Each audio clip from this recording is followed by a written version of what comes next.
Sanibonani ngibingelele ngamukele channel yamasweet Mda Production. Mangabe yaqala ukufika cela ungenze iqiniso lokuthi uyaqofa subscribe maqedwe bale video ushaye like bese ke uyakhomenta kulolu daba namhlanje. Kanza kwethu kunezinkulumo ezizongezayo.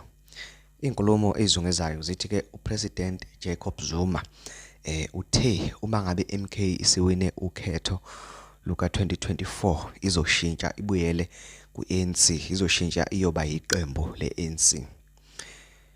Inkulumo zisho njalo. Thina ke njenge channel enamaqiniso sifuna ukuthi ke ukhetho luka 2024 lube fair, engabikho othe wacindezelwa kwaqanjwa amanga ngaye la ngavela iqiniso nomunye athi kwasetshenziswa igama lakho ukuze kuphumelele omunye. Cha, sifuna ukuqondisa igwegwe. Inkulumo kaJacob Zuma uzoyizwa nawe ngizoyidlala khona la.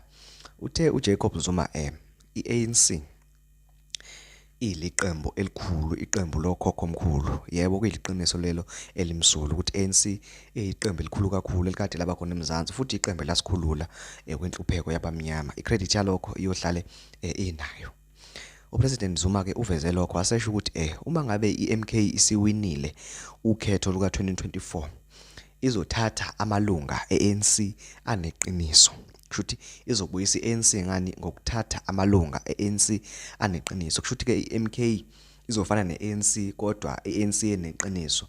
Labantu abangamaxoki nabane corruption bazosala ngale kodwa iMK isase iMK. Akukho la kuzoshintshwa khona ukuthi iMK ayisekho isiANC. Akukho la kuzoshintshwa khona ukuthi iMK isiphethwe ofikile imbalula, iMK isiphethwe obheka icele, isiphethwe oRamaphosa. Cha, iMK izophathwa ngoJacob Zuma nethimba lakhe abasungule nalo iMK. Lento asebeyisho njengamanje ukuthi iMK izoshintsha ibe ANC.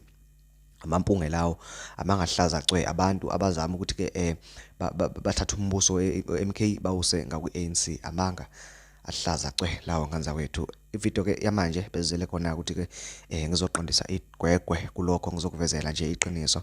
Ngicela ukuthi ke umlaleleke uPresident Jacob Zuma ukuthi ke ubethini lento esiyenza ukuthi ke abantu baqambe amanga angaka. Ngiyabonga ungenzile iqiniso ngokuthi ke ungicofele subscribe. We are going to compete with uMkhonto and with the ANC.